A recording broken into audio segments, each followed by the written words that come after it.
주식 탐구 생활 전지인입니다. 이번 시간에도 지난주에 이어서 글로벌 증시 폭락의 배경에 대해서 한 번 더 생각해보는 시간을 가질 텐데요.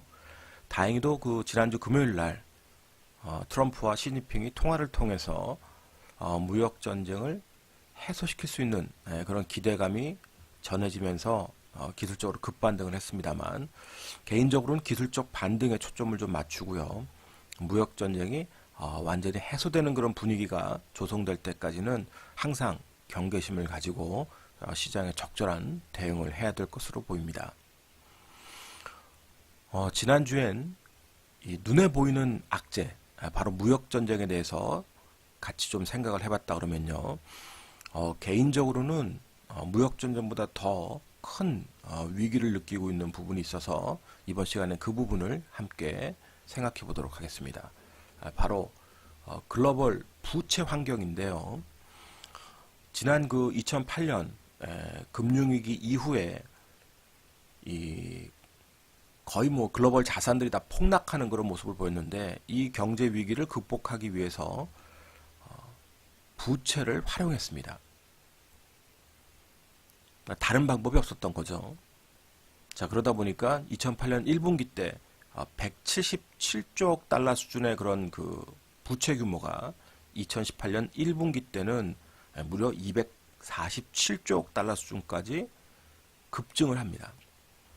그나마 금융사들은 그때 서브프라임 사태가 결국 금융사들 문제로 제기되면서 각종 좀 규제를 통해서 금융사들의 부채 규모는 잘 조절이 됐습니다. 크게 늘지 않았죠.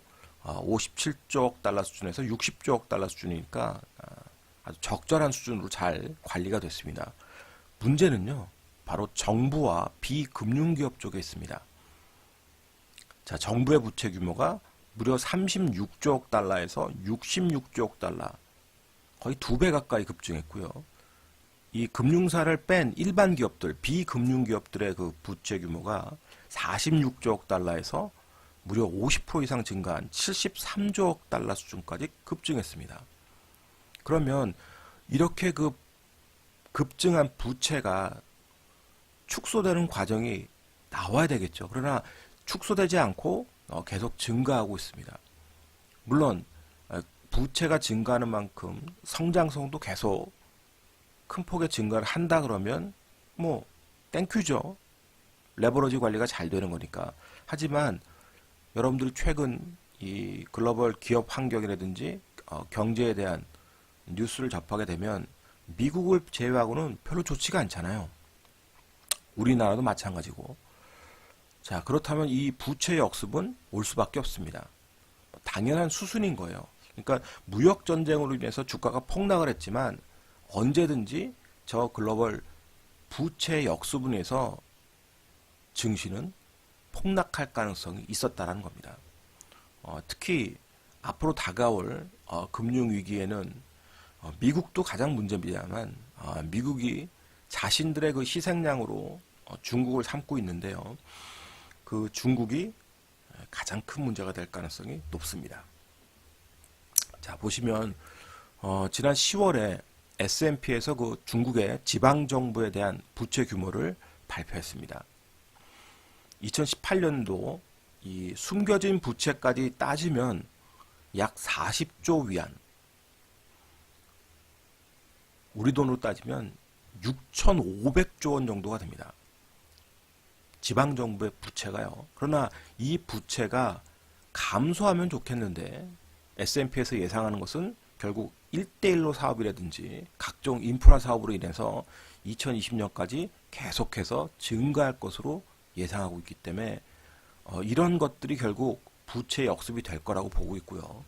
특히 이 전인대에 보고했던 구구기업의 부채 현황을 보면 더욱더 우려스럽기 때문에 투자자라면 지속적으로 중국 관련된 뉴스를 챙겨봐야 될 겁니다. 자, 처음으로 이 구구기업 현황이 보고됐는데요. 무려 구구기업의 부채가 우리 돈으로 1경 9,400조 원입니다. 정말 어마무시하죠. 부채가 1경 9,400조 원. 거기다가 정부 산하의 지방정부들의 부채 규모가 아까 6,500조 원. 둘이 합치면 2경 5천조 원이 넘습니다. 2경 5천조 원이에요. 네. 어마무시하죠. 네. 정말 상상을 초월하는 부채를 갖고 있습니다. 그런데 이 부채를 많이 보유하고 있는 지방정부도 문제지만 이 국유기업이 문제가 생기면 중국 경제가 크게 한번 출렁일 수 있는 이유는요. 고용의 16% 이상을 차지하고 있습니다. 국유기업이요. 중국 전체 고용의 16% 이상을 차지하고 있고 또 이 중국의 고정자산 투자 이 부분도 무려 30% 이상을 차지하고 있습니다. 그러니까 국유기업에 투자되고 고용되는 비중이 상당히 높기 때문에 국유기업이 흔들리게 되면 결국 중국 전체적인 경제가 흔들리는 그런 상황이 될 가능성이 높겠죠. 그러니까 한 번은 겪어야 될 일을 중국은 남겨두고 있다는 소리입니다. 거기다가 이제 이것을 잘 알고 있는 여우 같은 트럼프는 무역전쟁을 통해서 항복선언을 받아내려고 하는 거고요. 버틸 때까지 버티다가 결국은 중국은 항복선언을 할 수밖에 없을 겁니다. 중국이 지속적으로 고성장을 한다 그러면 뭐 어떻게든 개겨보겠습니다만 지금 상황은 그런 상황이 못 되고 있죠. 단지 시간은 벌 수 있다고 봅니다. 왜냐하면 뭐 이런 것들이 한 번에 뭔가 터지는 게 아니라 계속 무역 전쟁 이슈가 불거지면 거기에서 뭐 비판도 하고 뭐 화해 제스처도 하고 그러면서 이제 시간 벌기는 되겠습니다만 결국 이러한 것들이 수면 아래 가라앉아 있다가 수면 위로 떠오를 수밖에 없는 그런 환경이 점점 다가오고 있다. 이렇게 보시면 되고요. 그만큼 심각하기 때문에 처음으로 국유기업 평양도 공개가 된 거라고 여러분들은 생각하시면 될 것 같습니다. 자, 우리가 중국 증시 차트를 한번 살펴볼게요. 자, 지난번에도 차트를 좀 보셨습니다만 2007년도 금융위기 이후에 중국은 이 고점을 넘지 못하고 계속 고점이 낮아지는 모습을 보여주고 있습니다. 미국이나 우리 증시도 2008년 서브프라임 모기지 사태, 그래서 2007년 고점을 다 넘었죠. 우리는 2600까지 찍었는데요. 근데 중국은 이때 6000포인트를 찍고 결국 거기를 가지 못하고 고점을 다시 2015년에 찍은 다음에 계속 우하향하고 있습니다. 뭐 G2 국가라고 떠들고 여전히 뭐 6%대 성장하고 있는데 증시는 왜 이 모양일 거예요? 결국 숨겨진 악재. 최근에 뭐 올해 들어서 떨어진 거는 뭐 무역전쟁 이슈에 의해서 떨어질 수 있다고 합니다만 그러면 2015년, 2016년에 이렇게 주가가 부진한 게 무역전쟁 때문이었을까요? 이미 부채에 대한 위기가 시장에는 전해지고 있었다는 소리입니다.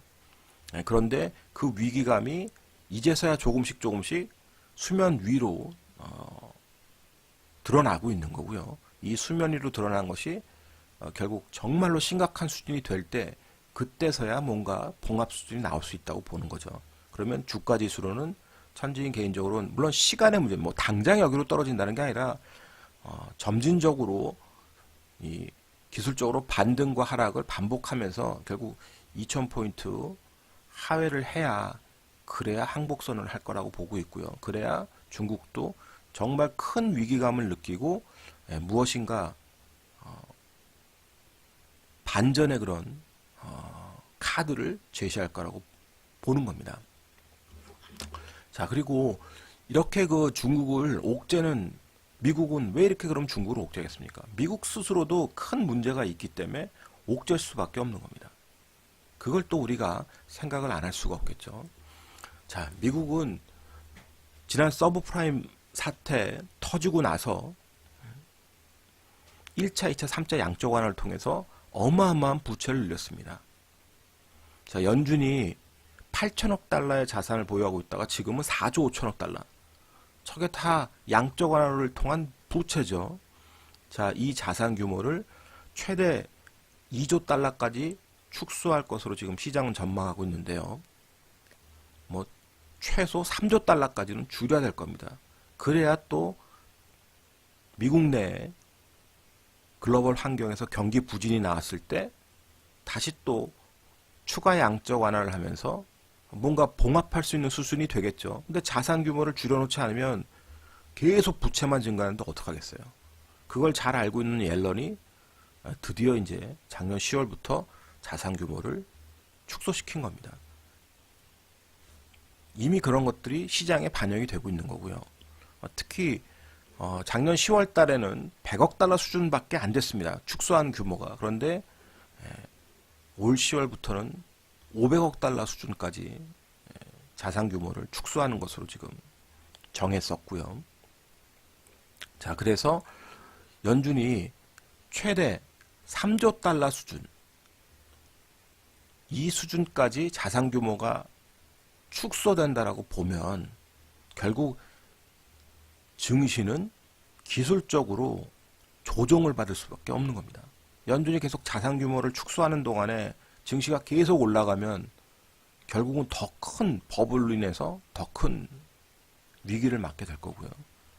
경기 사이클과 이 연준의 시간표에 의해서 결국 증시는 상승하기보다는 계속해서 하방 압력을 받을 수밖에 없다. 미국 같은 경우 뭐 박스권을 만들면서 최대한 연착륙을 시도를 하겠죠. 그러나 신흥국 증시, 특히 중국 증시나 우리 증시 같은 경우 신흥국 증시들은 이 연준의 자산 축소 과정에서 결국 희생양이 될 수밖에 없을 겁니다. 그런데 이러한 그 시나리오를 우리가 알고 대비하는 거하고 막연하게 그냥 싸니까 대비하는 거하고는 큰 차이가 있다고 보고요. 특히 우리 증시 지금 2000포인트를 잠깐 하회하고 기술적으로 또 급반등을 하고 있습니다만 2000포인트 이하면은 PBR 9배 미만으로 떨어지기 때문에 싸다. 물론 뭐 충분히 그럴 수 있습니다. 그러나 우리는 우리 스스로 만들어낼 수 있는 것보다는 글로벌 증시 환경의 영향을 더 받게 되겠죠. 우리가 뭐 흔히 말해서 기축통화를 보유하고 있는 것도 아니고요. 싸긴 쌉니다만 외부적 요건에 의해서 더 싸질 수 있다. 그걸 항상 염두에 두시고 이러한 그 악재들이 해소되는 시기, 최소한 연준의 자산 축소가 3조 달러 이하로 떨어질 때까지, 또 중국이 완벽하게 항복을 해서 뭐 과거에 일본이 플라자 선언했듯이요, 플라자 합의했듯이 그런 그 시나리오가 나오기 전까지는 계속해서 경계심을 갖고 시장을 대하는 게 맞다고 봅니다. 다음 주말에는 과거 2008년도 금융위기 때 언론에서는 어떤 얘기들이 나왔었는지 우리가 한번 다시 한번 좀 살펴보는 시간을 가질 거고요.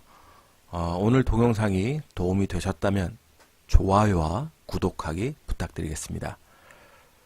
다음 주말에 다시 뵙죠. 고맙습니다. 전진이었습니다.